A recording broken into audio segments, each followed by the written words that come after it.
Hello everyone, welcome back to our channel Judiciary by PW. This is me Arjita. Students, आज के इस video में हम बात करने वाले हैं एक सबसे कॉमनली आस्क्ड क्वेश्चन के बारे में, और वो ये है कि जब हम वकालत करने के लिए जाते हैं, जब हम लिटिगेशन करने के लिए जाते हैं, एडवोकेसी करने के लिए जाते हैं, तो स्टूडेंट्स के मन में एक सबसे बड़ा सवाल ये आता है कि भाई प्रैक्टिस करें, लिटिगेशन करें तो करें कौन सी फील्ड में। और ये सवाल आपके मन में आना पूरी तरीके से वैलिड भी है, क्योंकि आज के समय में आपके पास प्रैक्टिस करने के लिए इतनी सारी फील्ड्स होती हैं। सिविल होता है, क्रिमिनल होता है, और भी नए नए एरियाज ऑफ प्रैक्टिस यहाँ पे आ चुके हैं। तो स्टूडेंट पहले तो यही नहीं डिसाइड कर पाता कि बेटर कौन सा रहेगा, सिविल अच्छा है, क्रिमिनल अच्छा है, कहाँ पे ज्यादा पैसा मिलता है, कहाँ पे करियर ग्रोथ किस हिसाब से रहती है, दोनों फील्ड्स के क्या अपने फायदे होते हैं, नुकसान होते हैं। तो आज एक यहाँ पे सिविल वर्सेस क्रिमिनल का सेशन मैं आपके लिए लेके आई हूं, जहां पे हम इसी चीज के ऊपर बात करेंगे। दोनों फील्ड के क्या नुकसान है, क्या फायदे हैं, कैसा आपका करियर ग्रोथ रहेगा, कैसी आपकी इनकम यहाँ पे रहेगी, किस तरीके के मैटर्स से आप यहाँ पे डील कर सकते हैं। तो आई एम होपिंग कि ये जो सेशन है कहीं ना कहीं आपको ये चीज डिसाइड करने में हेल्प करेगा कि आपके लिए क्या बेटर रहेगा। देखो, अगर हम एक ब्रॉड डिफरेंस यहाँ पे समझने की कोशिश करते हैं,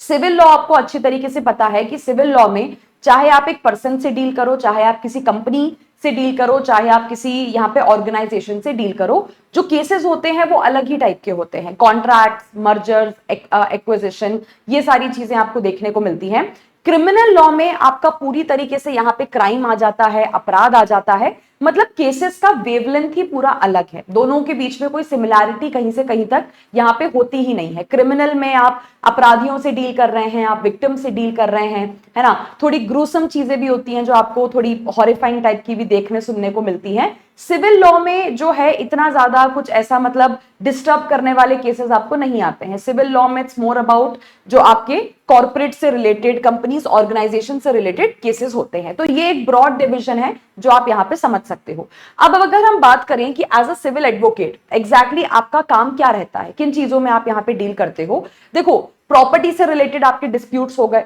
किसी ने आपकी जमीन पे कब्जा कर लिया, किसी ने आपके घर पे कब्जा कर लिया, या फिर जो आपके टेनेंसी, किराए से रिलेटेड इश्यूज होते हैं, मतलब प्रॉपर्टी, दुकान वुकान के जो भी मैटर्स हैं। इसके अलावा अगर हम बात करते हैं फैमिली मैटर्स, तो वो भी कहीं ना कहीं एक तरीके से आप सिविल में ही काउंट करके चल सकते हो। ठीक है, डिवोर्स हो गया, मेंटेनेंस वगैरह हो गया, कस्टडी वगैरह हो गया। हालांकि इसमें कुछ केसेस ऐसे भी आते हैं जो क्रिमिनल में भी चले जाते हैं, अगर मारपीट वगैरह की गई है यहाँ पे वाइफ के साथ, या बच्चों वगैरह के साथ, या पेरेंट्स वगैरह के साथ। बट अदरवाइज अगर हम बात करें तो फैमिली मैटर्स को भी आप क्या करते हैं, सिविल मैटर के अंदर में ही, सिविल फील्ड में ही काउंट करके चलते हैं। फिर आपके कॉन्ट्रैक्चुअल डिस्प्यूट्स हो गए, जैसे कि किसी व्यक्ति ने आपके साथ कॉन्ट्रैक्ट किया, कॉन्ट्रैक्ट उसने तोड़ दिया, ब्रीच कर दिया। कंज्यूमर केसेस हो गए, कंपनी लॉ, जो बाकी के आपके कमर्शियल लॉज हैं इंडिया में, रिकवरी हो गया, आर्बिट्रेशन आज के टाइम में एक नया फील्ड आ चुका है। तो एज अ सिविल एडवोकेट आपका जो डीलिंग होगा वो इन केसेस के अंदर में होगा। वहीं अगर हम क्रिमिनल एडवोकेसी की बात करते हैं, तो जो इंडिया में ज्यादातर केसेस आपको क्रिमिनल एडवोकेट होने के नाते देखने को मिलते हैं, उसमें मर्डर आ जाता है, थेफ्ट आ जाता है, चीटिंग आ जाता है, असॉल्ट यानी कि मारा पीटी आ जाती है, एनडीपीएस के केसेस आजकल काफी आने लग गए हैं, ड्रग्स वगैरह अगर आपके पास से रिकवर होता है, साइबर क्राइम्स काफी आने लग गए हैं, ऑनलाइन बुलिंग अगर किसी की जा रही है, ऑनलाइन किसी को सेक्सुअली हैरास किया जा रहा है, परेशान किया जा रहा है, पॉक्सो के केसेस हो जाते हैं, और आपके इकोनॉमिक ऑफेंसेस जहां पे आप फ्रॉड वगैरह, मनी लॉन्ड्रिंग, एम्बेजलमेंट वगैरह, ये सारी चीजें यहाँ पे देखते हैं। अब अगर हम यहाँ पे एक बेसिक डिफरेंस समझने की कोशिश करें एक सिविल एडवोकेट और क्रिमिनल एडवोकेट में, देखिए सिविल एडवोकेट होने के नाते आपका जो कोर्टरूम से ज्यादा चीज जरूरी होती है वो होती है आपकी ड्राफ्टिंग। मतलब ड्राफ्टिंग पे आपका बहुत ज्यादा फोकस होना चाहिए कि आपने चीजों को बहुत ही ठीक तरीके से रिसर्च किया हुआ है। ऐसा कह लो सिंपल भाषा में कि डॉक्यूमेंटेशन आपका बहुत अच्छा होना चाहिए, पेपर वर्क सारा प्रॉपर है, ड्राफ्टिंग जो की है उसमें लैंग्वेज में कोई गलती नहीं है, लैंग्वेज में कोई लूपहोल वगैरह नहीं निकल के आना चाहिए। लेकिन अगर हम एक क्रिमिनल एडवोकेट की बात करते हैं, तो जो ज्यादा आपका कह लीजिए स्किल निकल के आना चाहिए वो होना चाहिए कोर्ट रूम के अंदर में। आप कितना जल्दी अपने क्लाइंट को बेल दिलवा पाते हैं, आप कितना जल्दी अपने क्लाइंट के अरेस्ट को कैंसिल करवा पाते हैं, कितना जल्दी आप यहाँ पे अपने क्लाइंट के खिलाफ एफआईआर को खत्म करवा पाते हैं, कितना जल्दी आप यहाँ पे अपने क्लाइंट को रिलीफ दिलवा पाते हैं, कैसे आप यहाँ पे क्रॉस एग्जामिन करते हो, कैसे आप एविडेंसेस लेके आते हो। तो जो ज्यादा आपका स्किल होता है एज अ क्रिमिनल एडवोकेट, वो आपको कोर्ट रूम में ज्यादा दिखाना पड़ता है। पीछे उतना नहीं होता है जितना जज के सामने, जितना कोर्ट रूम में आपको अपना एज अ क्रिमिनल एडवोकेट होने का स्किल दिखाना पड़ेगा। तो आप ये कह सकते हो कि सिविल एडवोकेसी में थोड़ा सा आपको रिसर्च हैवी जाना पड़ता है, लेकिन यहां पे क्रिमिनल एडवोकेट होने के नाते आपको थोड़ा सा अपने कोर्ट रूम स्किल्स के ऊपर काम ज्यादा करना पड़ता है। आपका बोलने का तरीका, आपका कम्युनिकेशन, आपका क्रॉस करने का तरीका, क्या एविडेंसेस आप लेके आते हैं, कैसे आप अपने केस को घुमाते हो, है ना, क्या क्या चीजें आप यहाँ पे पॉइंट्स फेवर में ढूंढ के निकाल लेते हैं अपने क्लाइंट के, ये सारी चीजें। सिविल एडवोकेट देखिए होने के नाते जो केसेस आपको यूजुअली मिलते हैं वो ऐसे होते हैं जिनमें कोई अर्जेंसी नहीं होती है। यूजुअली लॉन्ग टर्म टाइप के डिस्प्यूट्स होते हैं जो सालों से चल रहे हैं। इस तरीके के केसेस में मतलब जमीन पे आज से कई साल पहले कब्जा हुआ, घर पे कब्जा हुआ, हस्बैंड वाइफ के बीच में दिक्कतें चल रही हैं, लॉन्ग टर्म डिस्प्यूट्स आपको ज्यादा मिलते हैं। क्रिमिनल एडवोकेट होने के नाते थोड़ा सा आपको तत्पर रहना पड़ेगा, थोड़ा सा आपको तैयार रहना पड़ेगा, क्योंकि क्लाइंट को आपके रात में अरेस्ट कर लिया तो आपको तुरंत थाने भागना पड़ेगा उनको जो है बेल दिलवाने के लिए, ठीक है। अर्जेंट मैटर्स आ जाते हैं, अर्जेंट हियरिंग्स वगैरह आ जाती हैं। तो क्रिमिनल एडवोकेसी में लंबे चलने वाले मैटर्स ज्यादा नहीं होते, ठीक है। क्रिमिनल एडवोकेसी में कुछ ऐसे मैटर्स भी आपको देखने को मिलेंगे जिनमें एकदम से हियरिंग हो जाएगी, एकदम से आपको अपने क्लाइंट के लिए रात में 12-1 बजे भी प्रेजेंट रहना पड़ेगा, खड़ा रहना पड़ेगा। तो यहाँ पे सिविल एडवोकेसी में सिंपल सी बात है, जो आपके सिविल लॉ सब्जेक्ट्स हैं, जो कमर्शियल लॉज हैं, इनकी डीप अंडरस्टैंडिंग यहाँ पे जरूरी है। यहाँ पे क्रिमिनल एडवोकेसी में जो पूरा आपका क्रिमिनल लॉ का प्रोसीजर होता है उस पे आपकी पकड़ होनी जरूरी है। और देखिए वही बात है कि सिर्फ लॉ कॉन्सेप्ट्स के ऊपर पकड़ होने से कुछ नहीं होगा। आपको एफआईआर के बारे में पता है, अरेस्ट के बारे में आपको पता है, क्रॉस एग्जामिनेशन आपको आता है, इंक्वायरी आपको आता है, फ्रेमिंग ऑफ चार्जेस आता है, एविडेंस कैसे क्या होते हैं, सब कुछ आपको आता है। लेकिन थ्योरेटिकल ज्ञान बहुत अलग होता है। प्रैक्टिकली एग्जैक्टली लाइफ में ये सारी थ्योरी कैसे अप्लाई होती है, ये एज अ क्रिमिनल एडवोकेट आना आपको बहुत ज्यादा जरूरी है। स्किल्स के बारे में अगर हम यहाँ पे बात करते हैं तो जैसे कि मैंने आपको बताया, देखो स्किल्स जो है ड्राफ्टिंग अच्छी आना और लीगल रिसर्च अच्छी आना, ये तो दोनों ही जगह रिक्वायर्ड होता है, चाहे आप सिविल की फील्ड में जाओ या चाहे आप क्रिमिनल की फील्ड में जाओ। लेकिन जैसे कि मैंने आपसे कहा कि एक सिविल एडवोकेट होने के नाते आपकी जो एक कहना चाहिए ना, एक अच्छा आपका शार्प फोकस होना चाहिए पेपर वर्क के ऊपर। डॉक्यूमेंटेशन आपका जो है प्रॉपर होना चाहिए। जो आप ड्राफ्टिंग वगैरह करते हो उसमें आप कोई भी लीगल लूपहोल वगैरह नहीं छोड़ सकते हो। तो यहाँ पे डॉक्यूमेंट्स के ऊपर ध्यान देना थोड़ा जरूरी हो जाता है। इसके अलावा आपकी नेगोशिएशन स्किल्स, यहाँ पे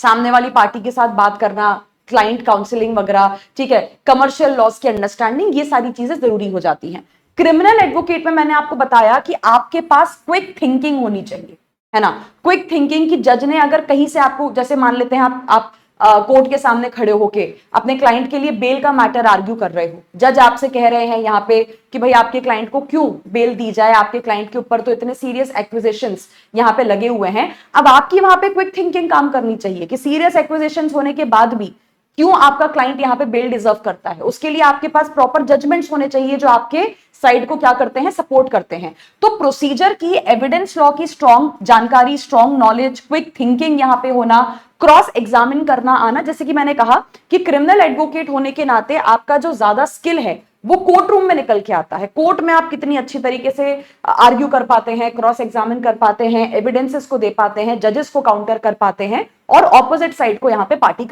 ऑपोजिट पार्टी को यहाँ पे काउंटर कर पाते हैं। अब अगर हम यहाँ पे अर्निंग पोटेंशियल की बात करें तो देखिए सीधी सी बात है,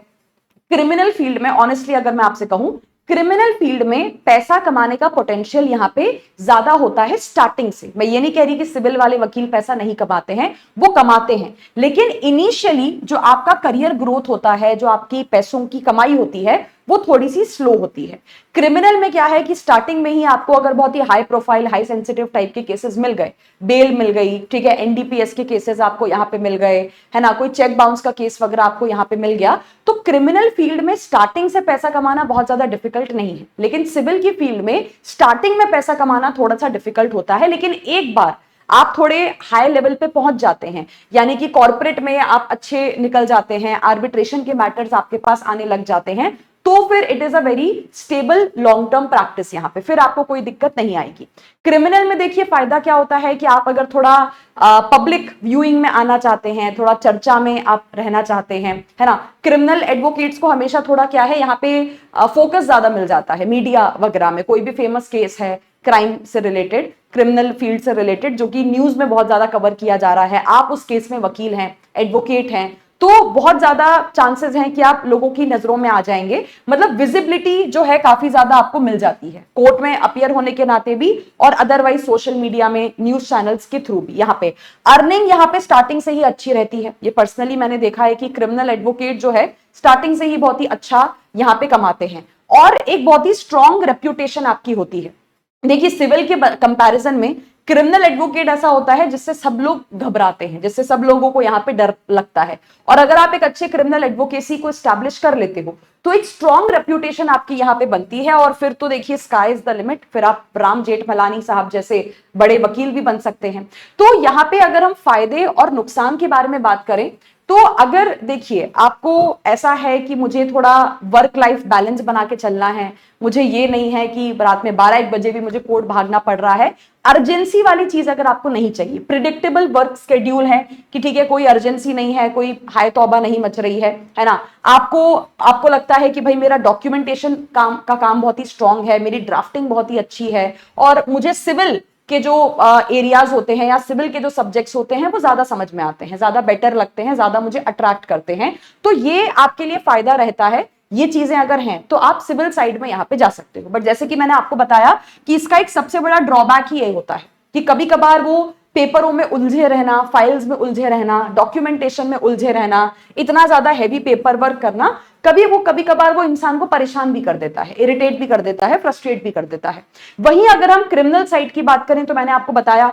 क्रिमिनल साइड प्रैक्टिस करने के लिए हमेशा बहुत ही एक्साइट करती है लोगों को, क्योंकि नई नई चीजें आप देख रहे होते हो। एक केस कभी दूसरे केस के जैसा नहीं होता, हर केस अलग होता है, हर केस में नए नए चैलेंजेस आपके सामने आते हैं, और जल्दी अपनी पहचान बनाने का, जल्दी फेमस हो जाने का, जल्दी अपना नाम बनाने का चांस आपके पास एज अ क्रिमिनल एडवोकेट यहाँ पे होता है। But along with that it is a very high pressure job also, क्योंकि मैंने आपको कहा आपका क्लाइंट अगर रात में 2 बजे अरेस्ट हो गया है, आपको 2 बजे भागना पड़ेगा उसकी हेल्प करने के लिए, तो प्रेशर बहुत रहता है, इमरजेंसी सिचुएशंस हैं, कभी भी आ जाती हैं, थोड़ा वर्क लाइफ बैलेंस जिसकी वजह से डगमगा जाता है, कभी कभार इमोशनल सेंसिटिव से केसेस भी आ जाते हैं जो थोड़ा आदमी को मेंटली, इमोशनली, साइकोलॉजिकली डिस्टर्ब भी यहाँ पे कर जाते हैं। तो देखिए मेरा सजेशन यहाँ पे यही होगा, ये जो मैंने आपको प्रोज एंड कॉन्स यहाँ पे बताए, कि अगर आपको यहाँ पे पेपर वर्क में मजा आता है,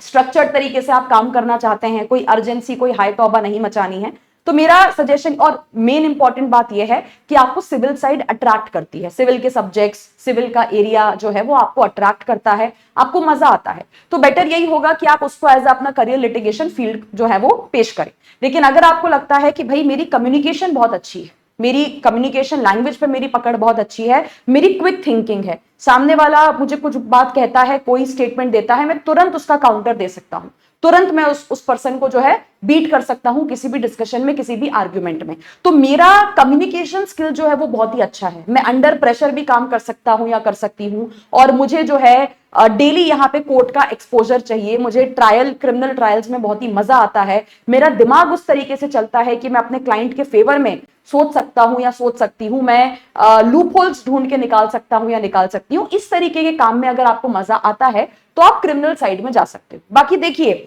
इसमें कोई भी बेटर वाली चीज नहीं होती है, जैसा कि मैंने कहा अल्टीमेटली किसी भी वकील को यही चाहिए होता है कि मेरी प्रैक्टिस अच्छी जम जाए, मेरे पास एक स्टेबल इनकम आनी स्टार्ट हो जाए, जिससे मैं कंफर्टेबल लाइफस्टाइल यहाँ पे जी सकूं, राइट, और यहाँ पे जो है एक अच्छा मेरा वर्क जो वो है वो डेवलप हो जाए। तो ऐसा कोई यहाँ पे वो नहीं है कि सिविल बेटर है या क्रिमिनल बेटर है। मेरा हमेशा ये मानना होता है कि इन चीजों को साइड में रख के आपको हमेशा वो चीज चुननी चाहिए जिसमें आपका एरिया ऑफ इंटरेस्ट है, जो आपको लगता है आप अच्छा कर सकते हैं, क्योंकि वो फील्ड अगर आप चुनोगे तो उसमें हमेशा आप पैसा कमाओगे, उसमें कभी ऐसा नहीं होगा, क्योंकि आपको काम करने में मजा आएगा, काम कभी आपको बोझ नहीं लगेगा, बर्डन नहीं लगेगा, और आप हमेशा उस फील्ड में अच्छा ही करोगे, एक्सेल ही करोगे, और आप पैसे हमेशा उस फील्ड में कमाओगे, चाहे वो कुछ भी हो। यहाँ पे बाकी स्टूडेंट्स आप सबके लिए एक बहुत ही इंपॉर्टेंट इंफॉर्मेशन ये है कि आप में से जितने लोग वकालत की फील्ड में जाना चाहते हैं, अच्छा वकील बनना चाहते हैं, अच्छी ड्राफ्टिंग करना सीखना चाहते हैं, तो यहाँ पे जुडिशरी बाय पीडब्ल्यू अपने ड्राफ्टिंग के कोर्सेज लेके आ चुका है। जैसे ये हमारा एक बेसिक ड्राफ्टिंग बैच है। अगर आप एक बेसिक आइडिया लेना चाहते हैं हर तरीके के मैटर्स की ड्राफ्टिंग का, चाहे वो सिविल हो, चाहे वो क्रिमिनल हो, चाहे वो आपके कॉर्पोरेट साइड के यहाँ पे मैटर्स हो, तो अगर आपको हर फील्ड का एक बेसिक आइडिया लेना है ड्राफ्टिंग का, तो आप हमारा यहाँ पे बेसिक जो है PW legal drafting certificate program join कर सकते हो, राइट। इसके साथ साथ अगर आपको ऐसा है कि नहीं मुझे तो बेसिक ड्राफ्टिंग तो सीखनी है, बट उसके साथ साथ मुझे क्रिमिनल साइड की थोड़ी एडवांस ड्राफ्टिंग भी सीखनी है, कि मतलब मैं क्रिमिनल साइड का एक बहुत ही बड़ा वकील बन पाऊं, मतलब कोर्ट की पूरी हायरार्की, कोर्ट का पूरा डिटेल क्रिमिनल प्रोसीजर, इसके साथ साथ FIR, investigation, chargesheet, trial, bail जो से जुड़े जितने मैटर्स होते हैं, एफआईआर क्वॉश करवाना, है ना, क्रॉस एग्जामिनेशन, मतलब डिटेल में अगर आप जाना चाहते हैं क्रिमिनल लिटिगेशन की फील्ड में, तो उसके लिए ये हमारा criminal litigation and drafting program भी है। और अगर आप यहाँ पे सिविल की फील्ड में इंटरेस्ट रखते हैं,